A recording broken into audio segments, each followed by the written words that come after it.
his attacking the basket. I know he's making all these threes and stuff, but to me, when you see a confident guy, when he sees the seam and he's blasting down there and out in transition, and he's running the lane to the rim, to me that shows that he's really engaged in the game. And listen, he had, I don't know how many he made tonight. He made 6 threes, and at least 2 of the other 3 misses went in and out. Like he was dialed in there for sure. I got a bag full coming right away, and I'm counting money up night and day. That's what he's talking about. He's Norman Powell. Give him the rock. Understand the grind. Going so fast, ain't no catching up. We going. How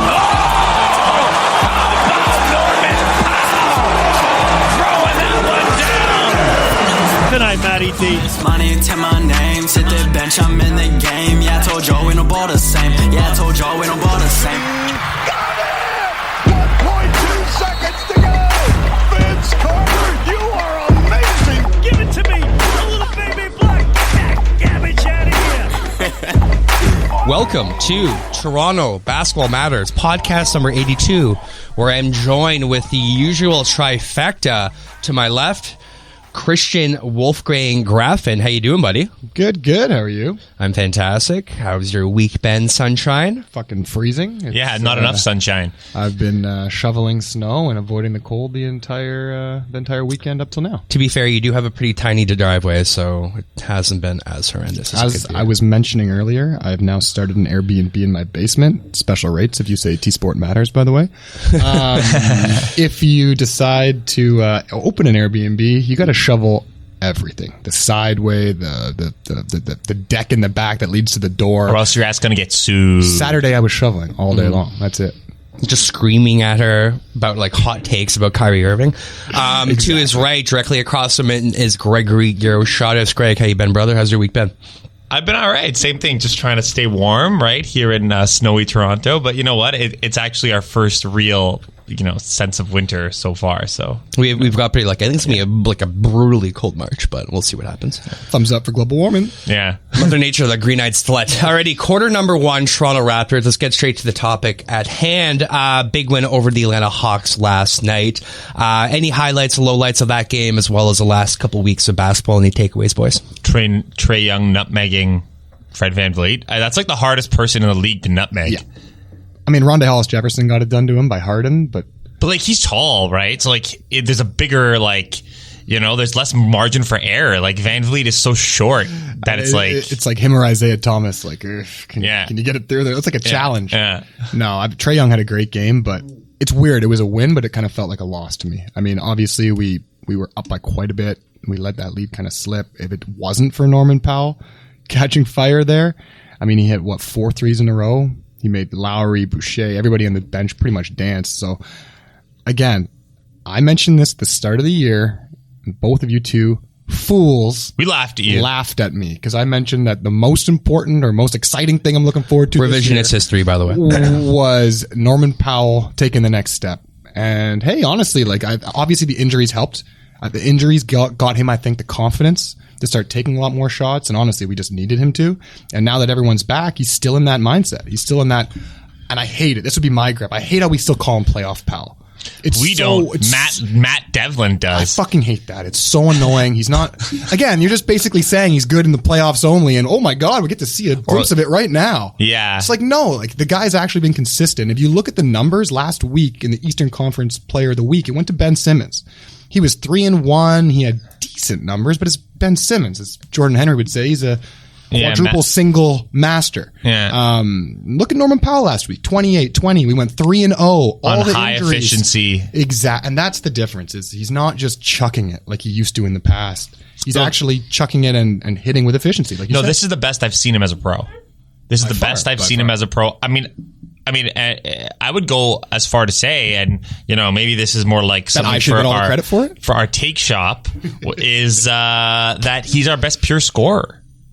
Norman Powell right now is our best pure scorer. I think Pascal Siakam is a better overall playmaker, but in terms of scoring the ball, he seems to be the best at it right now. It's definitely up for discussion. So let's kind of continue this Norman Powell conversation. So a much maligned figure in the Raptors within the last few years, especially. Mentioned shows up in the playoffs, playoff Powell, sort of a dud in the regular season, putting up an absolutely stellar season right now.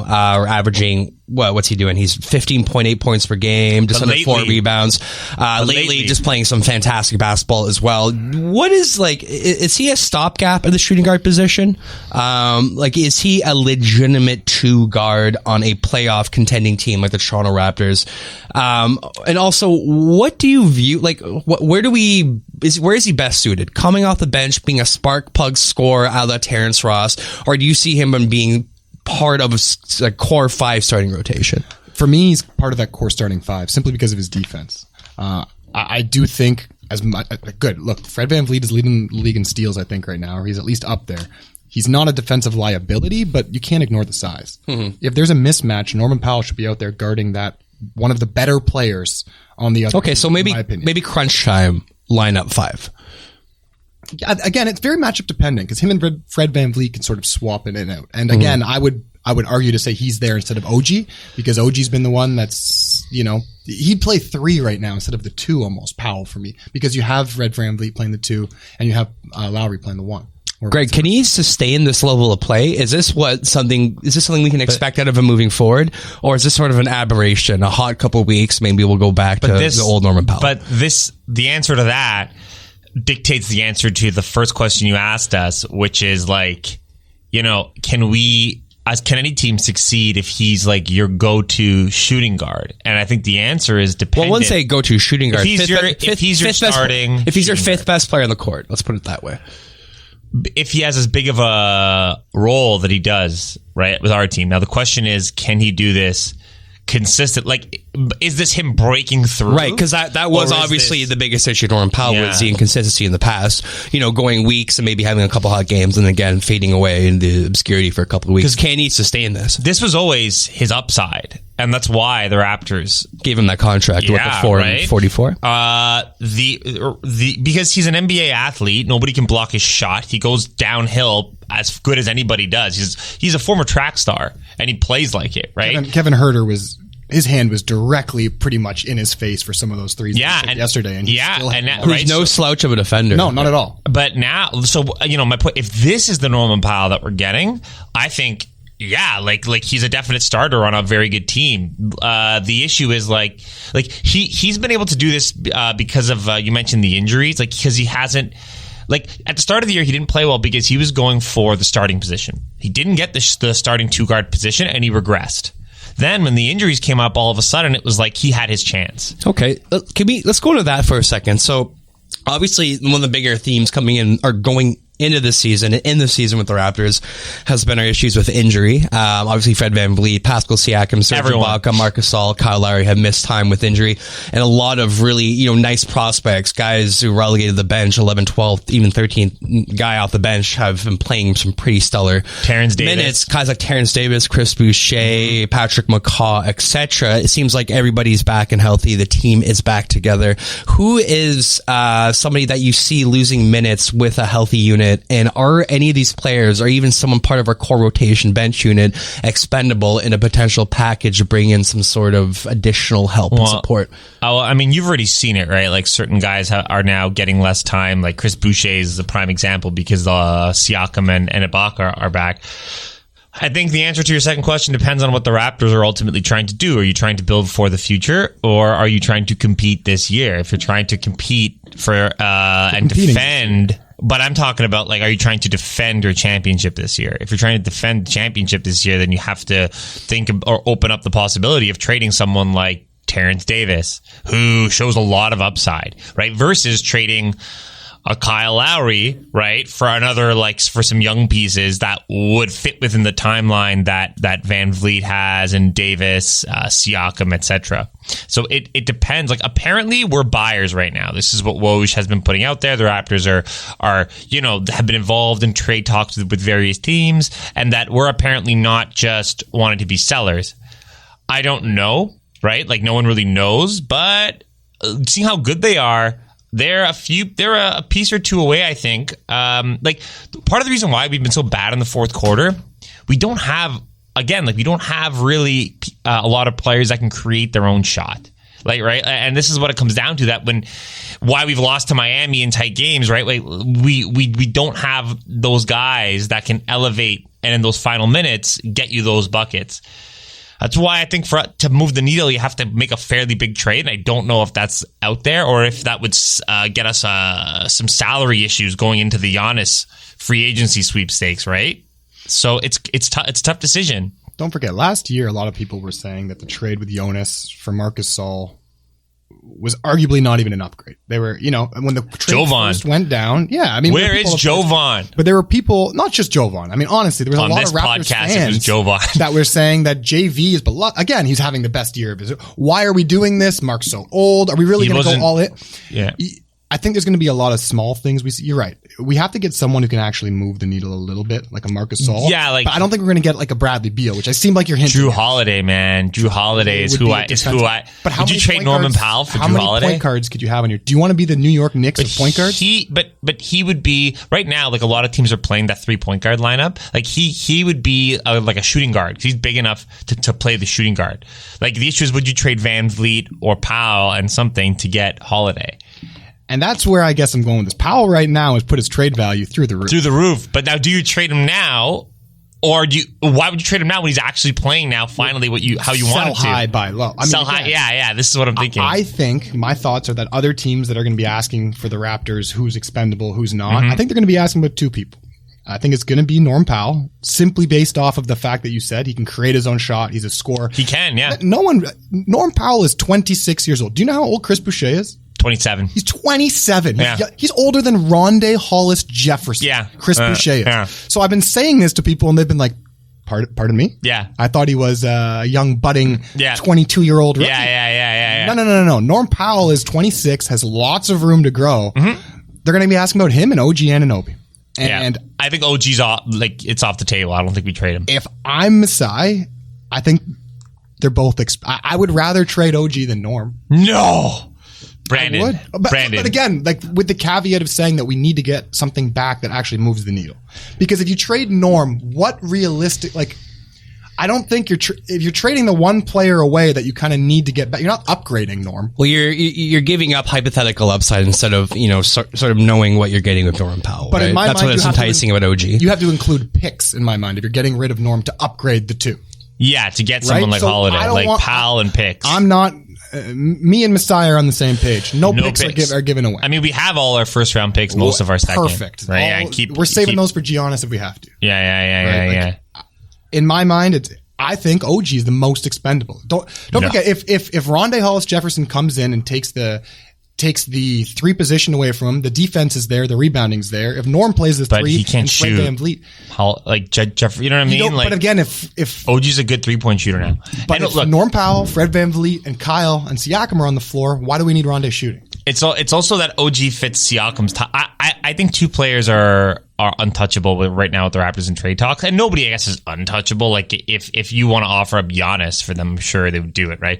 It's OG and Siakam. I think everybody else is potentially available. The one that worries me the most, based purely off contract, is Fred Van Vliet. He's a free agent at the end of the year. And would every team is going to want him. Free agency offer for him. Also, shooting under 40% from the field, swing it out there. But it's because we ask him to do too much, man. Yeah, no, he's forced to take a lot of late shot clock chuck ups. Believe me. And a lot of players are shooting under 40% that are considered good 3-point shooters in this league. So, but Carmelo Anthony isn't. Lighting it up in Portland right now, borderline all-star, solidifying his name in the Hall of Fame. Last great American ball hog. No, but I mean, the issue is, right, are we going to be, who are we willing to give up? And is it worth the risk of breaking up the future for a run at one of those LA teams, which are both monsters? Only time will tell. So jumping in the second quarter, we're going to go over some general NBA news. 2 topics we want to get to. First one is something Greg's going to do his gripe about later, but we kind of want to touch on the surface. So Dr. Drew, not Dr. Drew, what's his name again? Doctor Who? No, we played Drew something. Cat in the Hat? Jesus Christ. Graffin, help me out here. Something Drew. What did he play? Oh, Uncle Drew. That's Uncle it. Drew. Dr. Drew.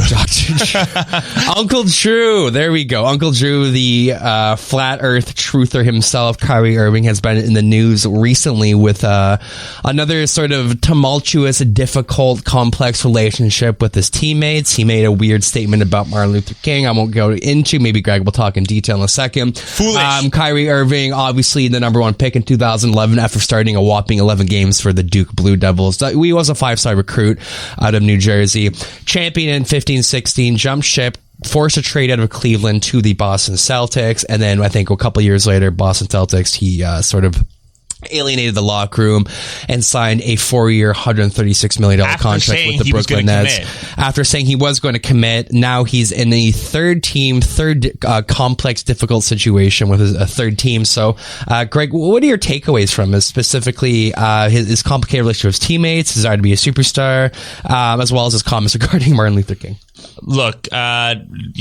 Seuss has just run his course, right? Like, look, this is the third situation now where we've seen this kind of thing from Kyrie. After a while, you can't point your fingers at others, right? The guy obviously has issues with, it seems to be like a security thing, right? Low self-confidence, but he constantly feels attacked and then kind of lashes out and puts his foot in his mouth. Similar to his buddy there, Kevin Durant. It's interesting that they found each other. He's always going to constantly feel underappreciated. And I think he's the type of guy that just wants to be on a bottom-feeding team averaging 30 points per game. I agree. I feel like that's the perfect situation for Kyrie. No, perfect would be, I think, what he actually found, to be honest. Have a guy like KD there to back up his foolishness. No, for him personally, it's obviously got to be LeBron and his time in Cleveland. But look, he even remorsed on that, right? He said, "Oh man, I was such a kid. I wanted my own team. Now here I am in Boston, and shit, I didn't really look back and see how good I had it being the number 2 who's just relying on scoring, and LeBron handles everything else." Yeah, all the leadership He's stuff. number 2, until Kevin Durant comes back and is able to play again and take some of the heat off Kyrie, he's going to be bitchy like this. You know what? He's always been like this. Leadership is so, it's something that it's hard, in the modern analytics of the NBA, it's hard to quantify that in a number, right? But you look at someone like Chris Paul, that goes to OKC and manages to get the best out of his teammates, irrespective of his own stat line, right? And then you see someone like Kyrie, and he gets his buckets, but he doesn't make other people around him better necessarily, right? The $44 million going into Chris Paul's bank account helps. Well, no, but it's just irrespective of what you pay them. One is a more mature leader, right, and understands the human condition better. And what bothers me the most about Kyrie is that he tries to act intelligent, like he's above everyone, but he says the most redundant, foolish shit, to the point when you can't help but laugh.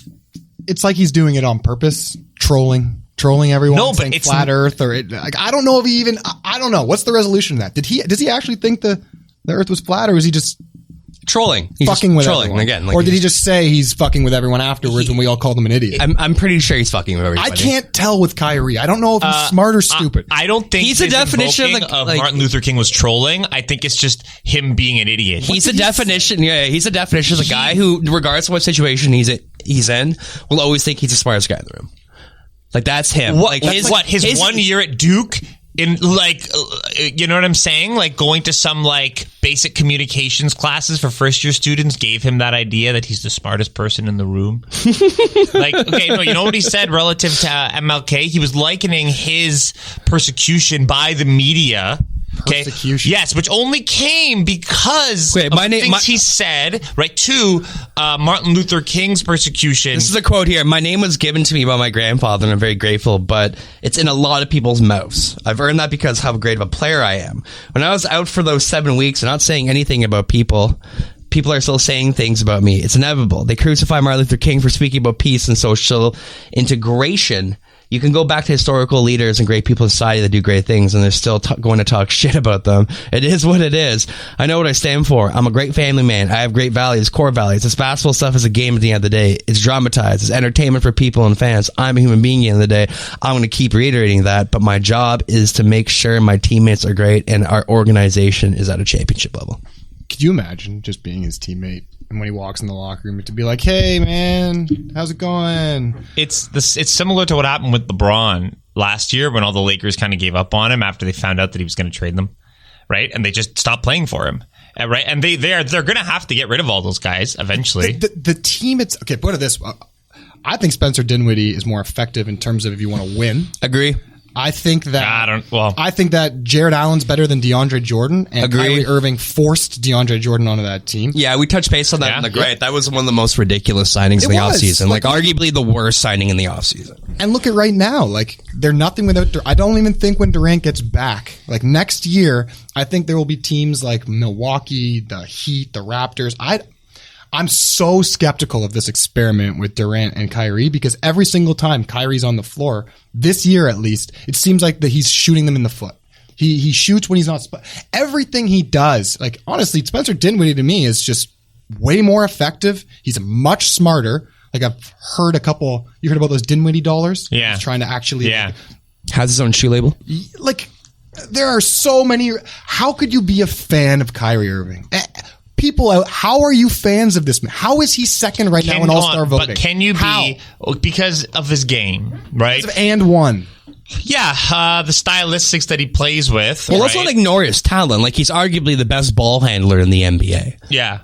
Yeah. Sure. Probably the most talented. Efficient three-point shooter, inside, outside, great left hand, great playmaker. Yeah. You know what I mean? He has all the tangibles you want out of a point guard. Except leadership. Yeah, exactly. Okay. But in the modern His career NBA... stats are okay. In the modern NBA, like, it's all about, right? Like, can you put the ball in the basket, right?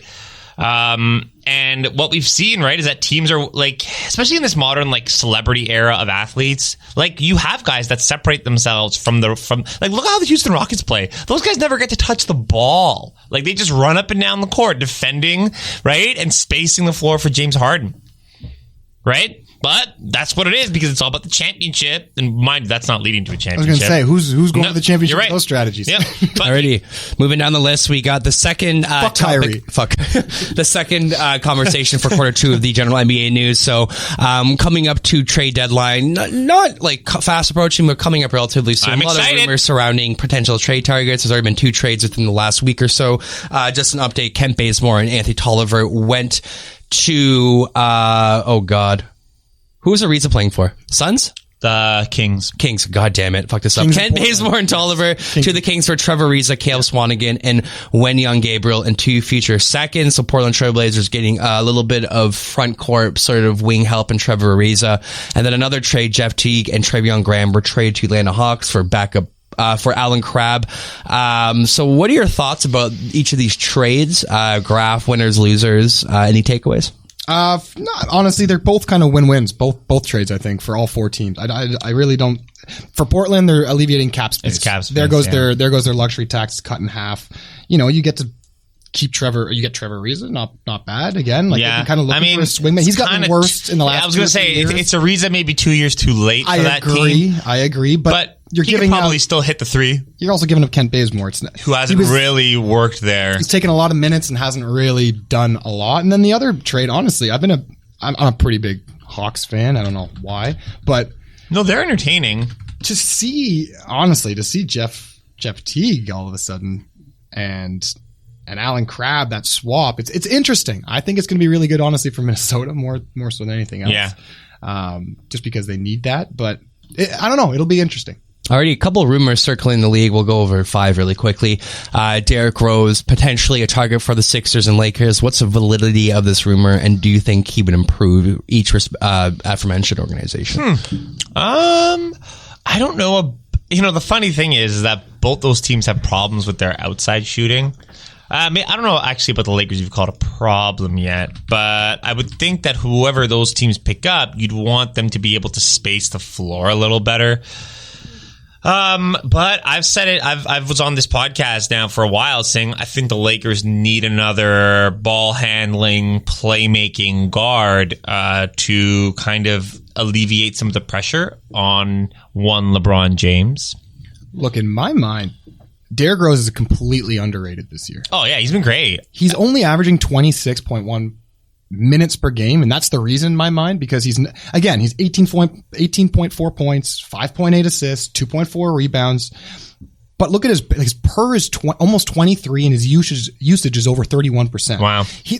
They're basically giving him the ball, letting him do whatever he wants. It's like kind of almost like old Derrick Rose minus 10 minutes a night. Yeah. So if that comes off the bench, and again, I hate Rondo more than anything. So if you're replacing that Rondo style with a scoring style now, all of a sudden, shit, the Lakers look dangerous. I think it's a better fit for the Lakers. Well, obviously their issue was, secondary scoring bench depth, and getting a guy that can sort of carry the second unit is something that would be very interesting. Graf, and what's your thoughts on the Miami Heat? Obviously a very surprising team doing extremely well in the Eastern Conference this season.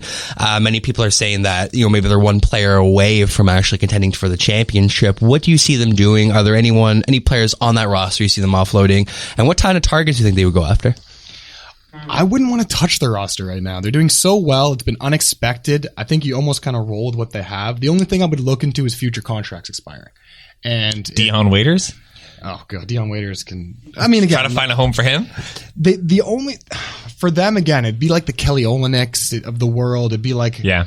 Maybe... But again, Goran Dragic is another one of those players I think is completely underrated. And good, and he fits... Kendrick Nunn, Duncan Robertson, Dunkers, they've all... fit this system perfectly. He seemed like a Drew Holiday type of team. Like they may be one of their targets. Yeah, I don't know if you would want, because they just might want to see what they can do this year, and then next year look to upgrade, because they also have a lot of young guys. Well, that's the thing, right? They do have a lot of young guys, and obviously there has been a little restructuring in minutes. Guys like Duncan Robinson have been playing absolutely fantastic. That kid can shoot, man. And none, man. And who's not playing right now is Justice Winslow. Justice Winslow's getting no PT, especially if Hero. Winslow might be injured. No, Winslow might be a trade chip. I think Winslow's back.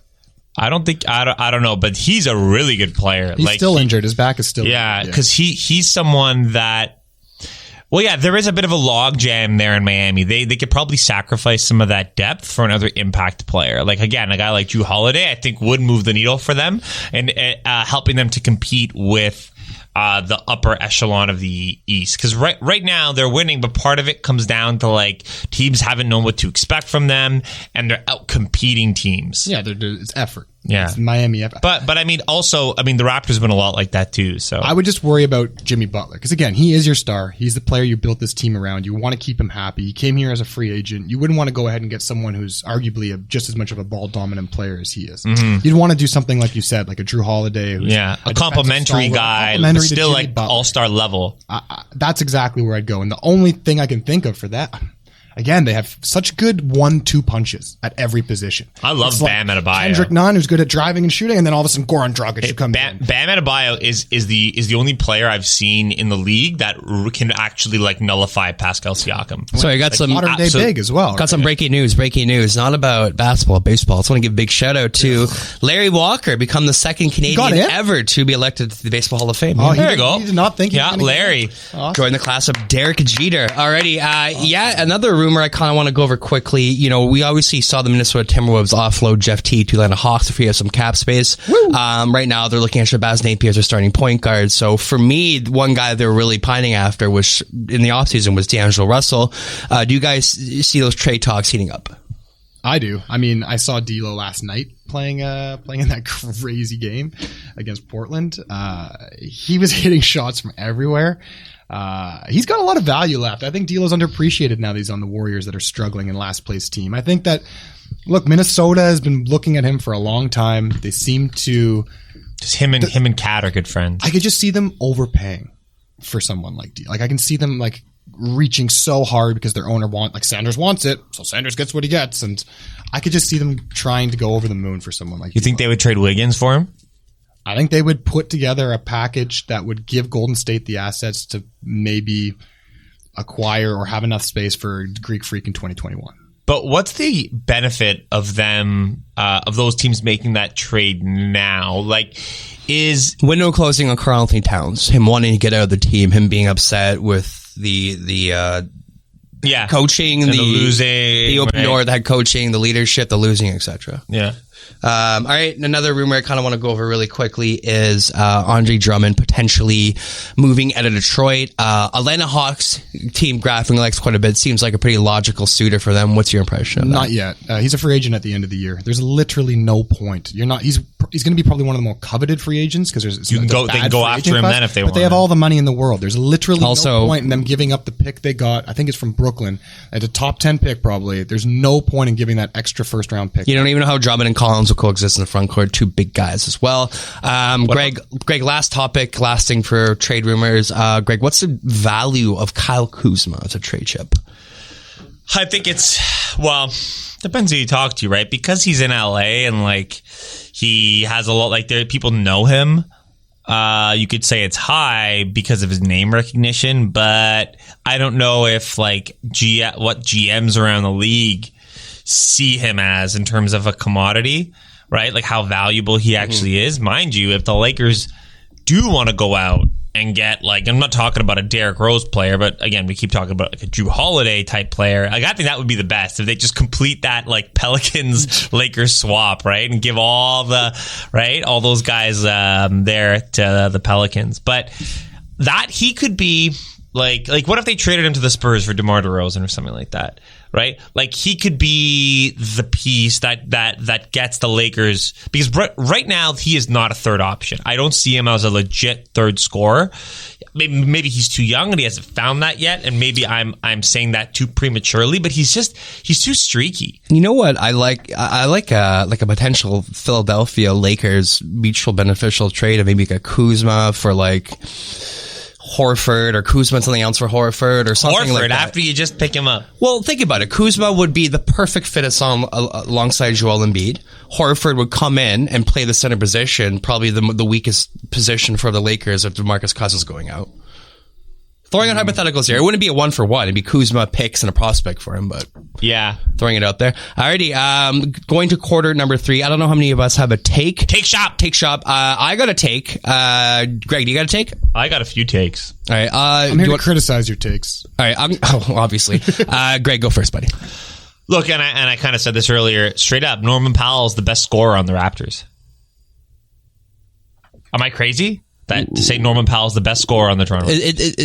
It seems like a very vague statement, to be honest with you. He scores the ball. He scores the ball better than any other Raptor. He is the best scorer. So he's the best at adapting in any situation. He puts the ball in the net the best. Well, I mean, better than Siakam, better than Lowry, better than... Well, I know, because Siakam averages more points than him, so maybe Siakam... How many shots does Siakam get, though?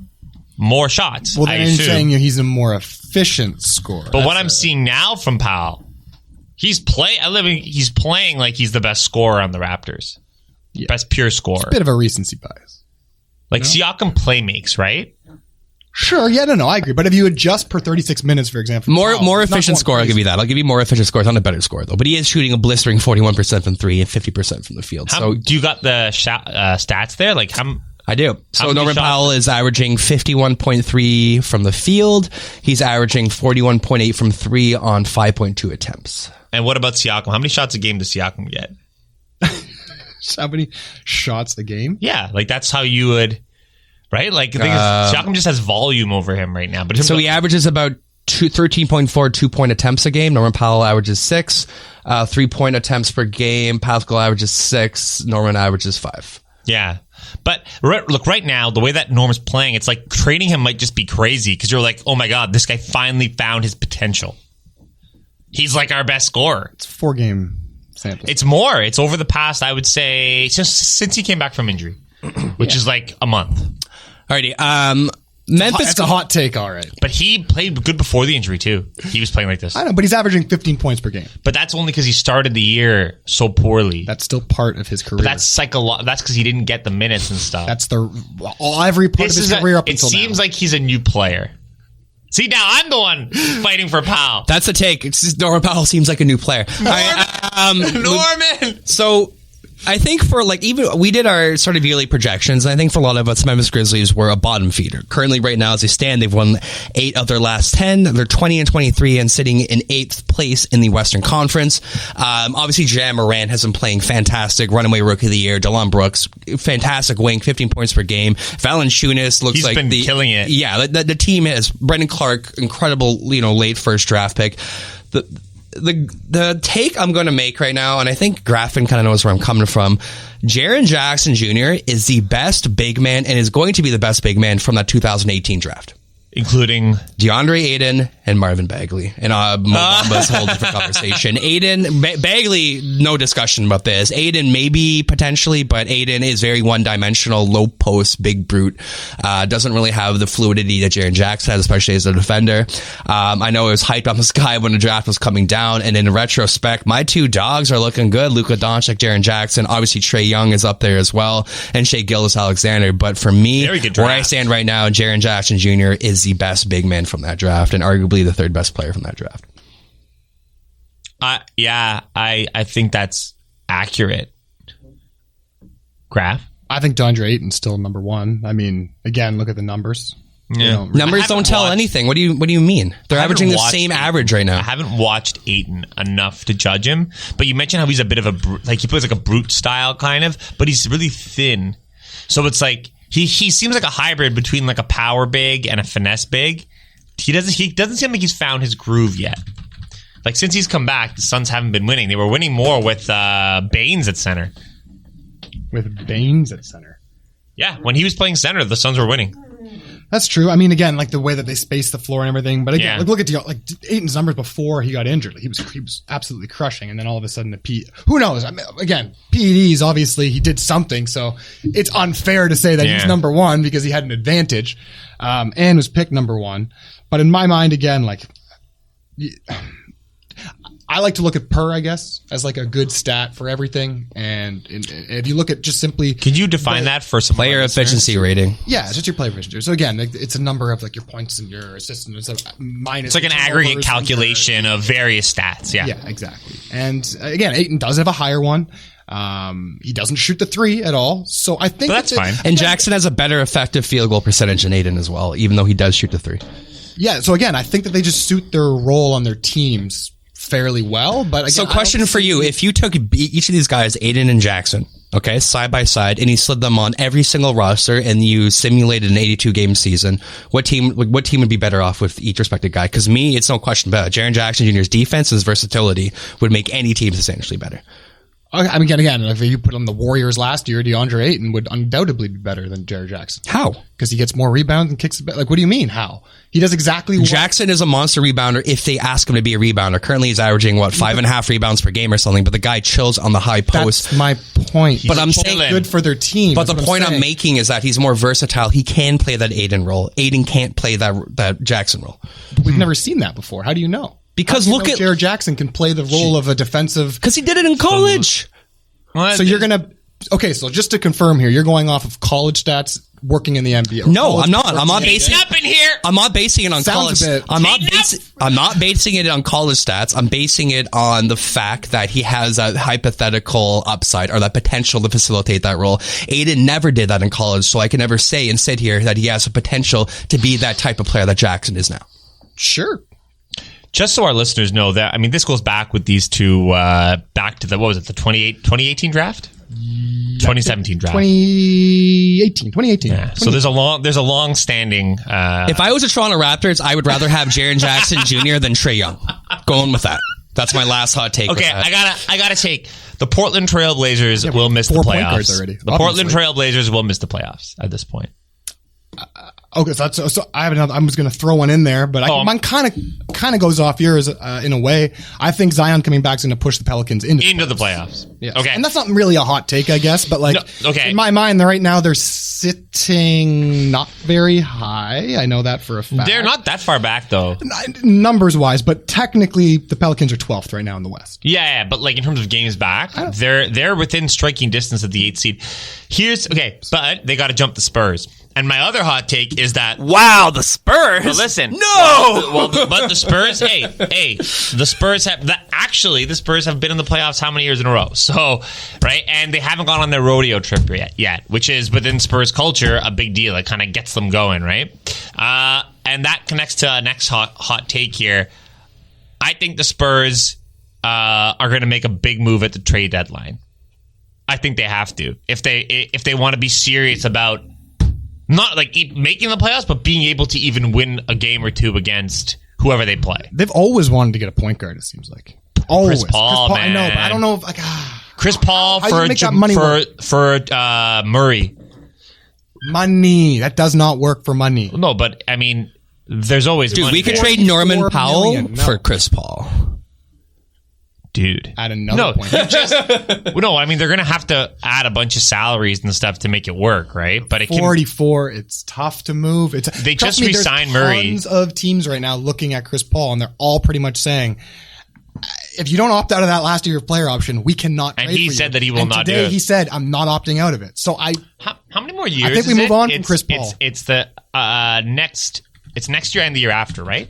Yeah, I think next year's the last year in the contract, and then these player options. A player technically two option. more, So Chris Paul next year. This year he's making 38. Next year he's making 41, and he's a player option 21, 22 for 44.2. 44 You know, million. you got to figure though. 36 You know, if years they old. can like talk to me, like, hey, you know, okay, if you He stated today he's opt not out going of to. that- He stated today he's not going to do But it. listen, like if you're a team that's No, but interested in him and you can get in contact with him and you go like, look, and we'll guarantee and we can like we'll re-sign you for something for longer term. Listen, you could Make be it a more San manageable Antonio on the Spur. books. You can be in You can buttfuck be- nowhere in Texas, and maybe you can take like what? What's And the play with incentive? Rudy Gay. Live in fucking nowhere and Come not and make play with $42 Rudy million dollars. Want to play second fiddle to James Harden again? Well, you'll be the second most popular team in Texas. Well, look, That's because you're a socialist. Doesn't mean everyone has to abide by your absurd political hey man, perspectives. look, if Chris Paul wants to win, right, and maybe he doesn't, maybe the money's more important to him than the winning. Thunder are better than the Spurs. What But are they're we not gonna talking? win a championship. Oh, then the Spurs are going to win a championship. Yeah, I guess you're you're telling me right. the Spurs have a better shot than winning a championship than the Thunder. I think this year the They're Spurs both will end up not higher than going the to win, Thunder. guys. Well, no shit, Sherlock. I'm think just if you saying put this Chris is the most Paul- absurd Stupid statement debate. ever. I think if Chris Paul is on the Spurs, it gives them a shot against like anybody. I think to win. If they don't subtract DeRozan and LaMarcus, you mean?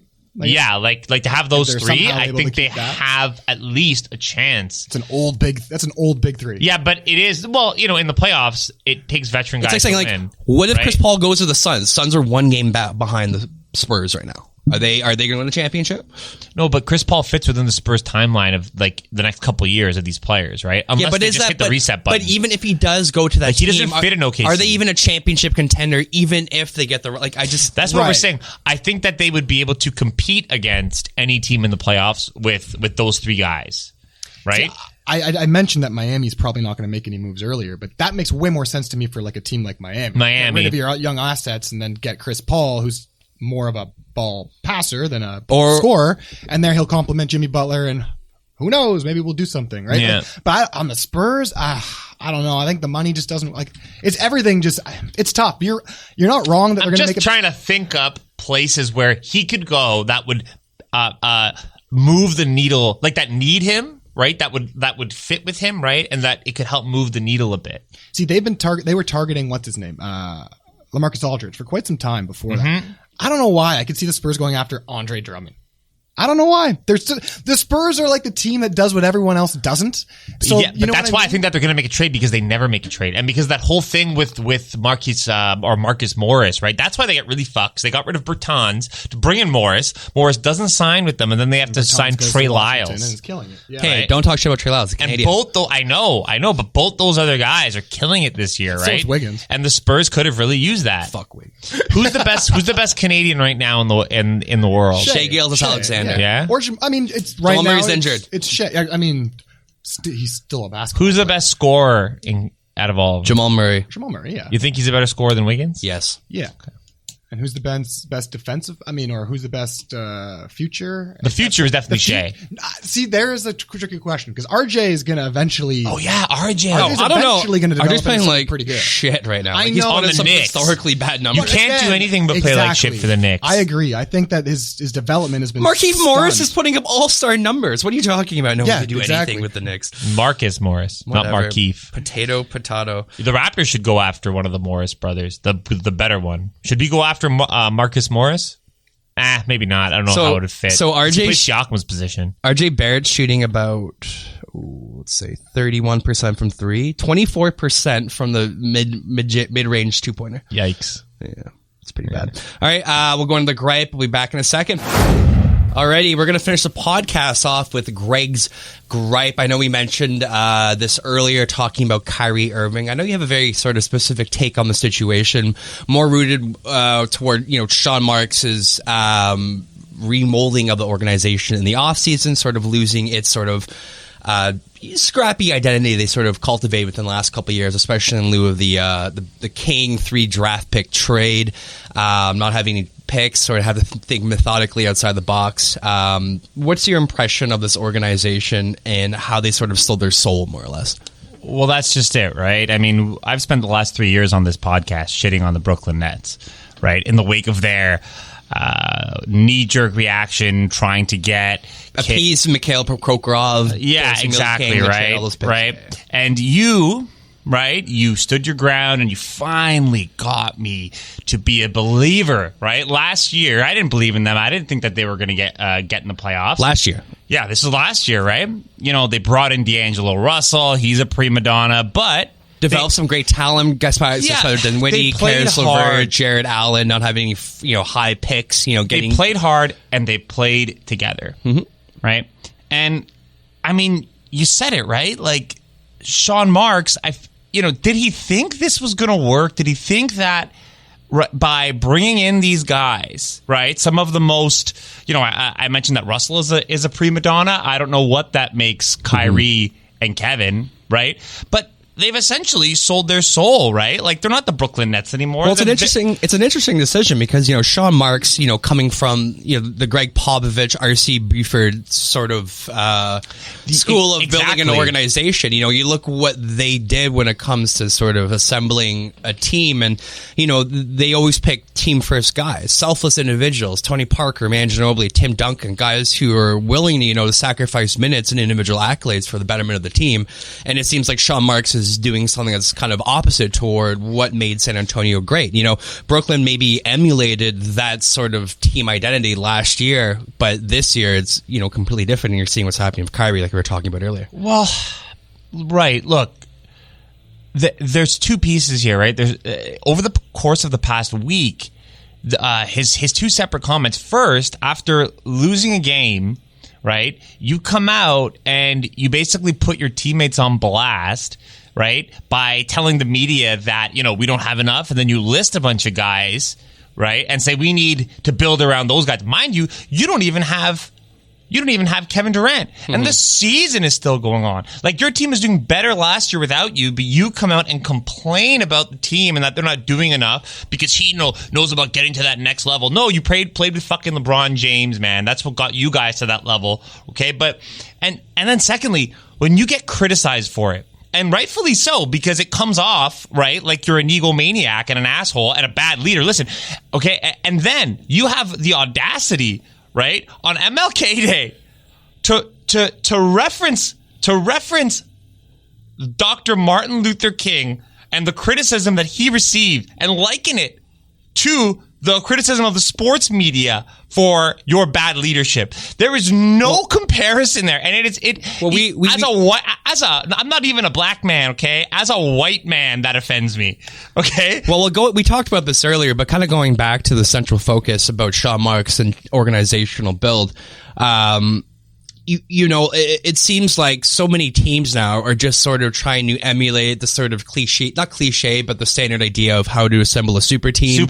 Citing multiple superstars regardless of the current roster intact. You know what I mean? And it seems like a type of situation where, that maybe wasn't the smartest decision. And I think a lot of people are sort of maybe taking this example, maybe have a come to Jesus moment and think to themselves, do I stick with the core or do I just, build this team around two fresh faces, like the Raptors, for example. You know what I mean? Yeah. Can you imagine bringing in two superstars, you know what I mean, and sort of dealing with the tumult that would transpire, having to accommodate them with the already sort of set sort of like strong core that they have. Same thing with Brooklyn. Well, listen, look, and I said this, I don't necessarily think that it was the wrong decision to bring them in because, look, if you get a chance to sign those two guys, bottom line is talent wins championships, right? And that's what it's all about. And keep in mind, we still haven't seen the true interpretation. Yeah, we of haven't. KD's on the court. No, they're going to be really good. Not by himself, but Kyrie's. You know what I mean. So they're going to be really good, right? But the issue is that now you're between cultures, right? You've got these two egomaniacs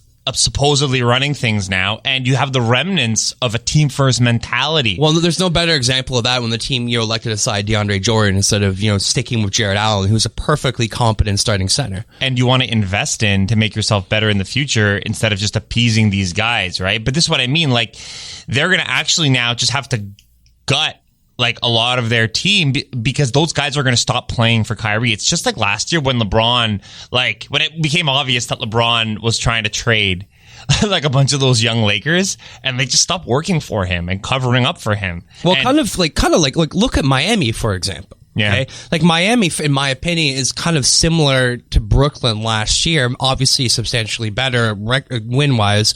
Obviously, they have Jimmy Butler, they play superstar. Hard. But exactly, they play hard. You know what I mean? And the inclusion of another superstar in that team, they would maybe lose their identity, lose that grit a bit. And the same thing is happening with Brooklyn, is that they're losing their gritty identity because they're bringing this guy like Kyrie Irving, who, unlike Jimmy Butler, you know what I mean, seems more focused on individual accolades as opposed to wins and losses. Brooklyn egomaniacs. Yeah. All right, guys. Thank you very much for tuning in. We'll be back next week, hopefully next week, with another podcast. You catch our podcast on iTunes, Stitcher, Spotify, SoundCloud, etc. You have a fantastic week, Toronto. Peace out, D-Dot.